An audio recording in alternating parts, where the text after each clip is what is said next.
Carwyn, Group UKIP. Leader of the UKIP Group, Neil Hamilton.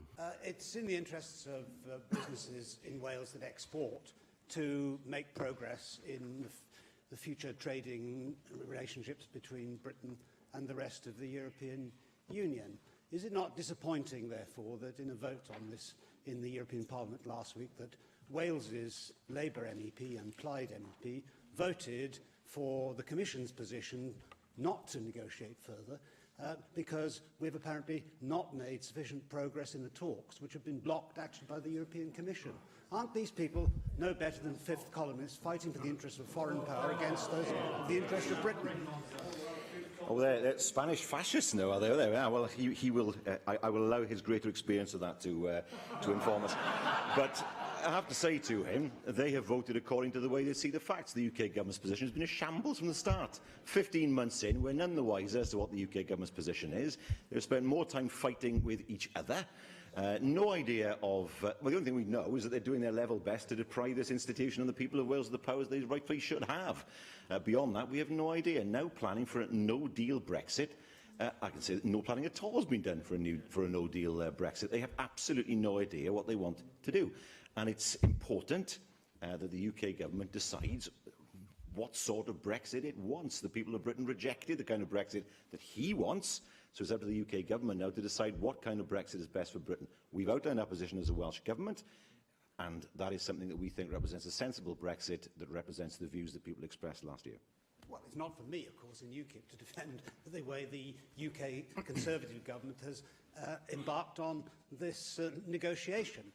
But if he has read Mr Yanis Varoufakis' account of his negotiations with the EU, he will see there what is playing out. The EU has no serious intention of entering into negotiations with Britain for the future, because their interests are to keep the remaining members of the EU together, and they want, therefore, to ensure that Brexit, so far as they can, is not a success. So we can't expect to get anything sensible out of the EU. In these circumstances, is it not incumbent upon all political parties in this country to support the broad aims of the British government, which is to have the freest possible trade with the European Union, to protect the interests of citizens, both EU citizens in this country and also British citizens in the EU? This is plainly what the government, in its shambolic way, is trying to do, but nevertheless, the aims are the ones which we should all support. Well, I support those principles, but let me take him back to the referendum last year. We were told by his party and his party leader that the EU would strike a deal quickly because the EU were afraid of the UK. It was untrue. We were told that German car manufacturers would put pressure on the EU to strike a deal. That was untrue. We were told by his own party leader that the UK could look more like Norway. And now we're told it shouldn't look like Norway at all. The fantasies that were peddled last year are now coming home to roost. The reality is the EU is not afraid of the UK. Why on earth should it be? He is right. The EU wants to keep the EU 27 together. Of course it does. That would have been blindingly obvious to most people last year, but not to his own party. Now, the principles he has expounded, I agree with. Who would not want to see the freest possible trading agreement? Who would not want to see the rights of citizens protected? The problem is that while we know what the EU's position is, we have still no idea of what the UK's position is and what kind of deal it wants. That's the problem. Indeed know what the EU's position is. They don't want to do a deal. Therefore, the whole process is a waste of time. But of course, he's quite wrong. We didn't say in UKIP last year that the Germans would do a deal. We said it was in their economic interest to do so, and indeed, given that they have this year a €42 billion trade surplus with Britain, if they don't support a free trade deal, they will be cutting off their nose to spite their face, which they may well want to do in order to keep the Fourth Reich together. But nor of course, could we in UKIP determine what anybody else in any other party would be doing in any country in the EU.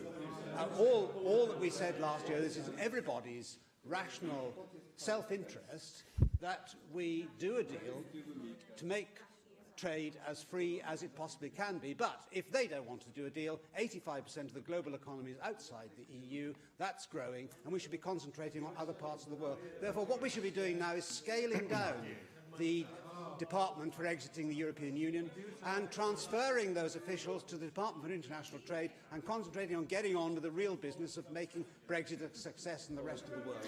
Well, let me tell you what Liam Fox said to me when we had a meeting of all the ministers in the JMC. He said that all 53 free trade agreements that the EU had with other countries would automatically apply to the UK. Rubbish. It was rubbish. So that gives you an indication of my faith in the Department for International Trade. He cannot get away from the reality that his party, his leader, went on and on and on saying the EU will do a deal with us quickly. We heard it, the German car manufacturers will force the EU to do a deal. The German car manufacturers are more interested in EU 27 than they are the UK. He talks about preparing for a no-deal Brexit. What does that mean? It means border posts.